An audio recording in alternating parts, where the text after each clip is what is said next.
ইতিমধ্যে দেখে থাকবেন যে কমিশন যে স্বাধীনভাবে সিদ্ধান্ত নেওয়া তার যে ক্যাপাসিটি সেটা নিয়ে ইতিমধ্যে প্রশ্ন উঠেছে।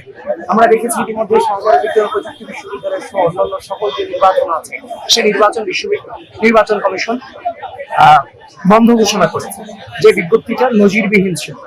এটা এক প্রকার বিশ্ববিদ্যালয়ের স্বাধীনতায় হস্তক্ষেপ, যেটার প্রতিবাদ আমরা জানিয়েছি। কিন্তু আমরা পরবর্তীতে দেখতে পেলাম একটা নির্দিষ্ট সংগঠন করতে যখন নির্বাচন কমিশনে আসা হলো তখন আবার নির্বাচনের স্থগিতাদেশ সরিয়ে দেওয়া হলো। এটার মধ্য দিয়ে অন্যান্য যে বিরোধী রাজনৈতিক ছাত্র সংগঠনগুলো আছে এগুলোর উপর নেগেটিভ ইম্প্যাক্ট হবে। তাহলে একটা নির্বাচন কমিশন যদি যথাযথভাবে তার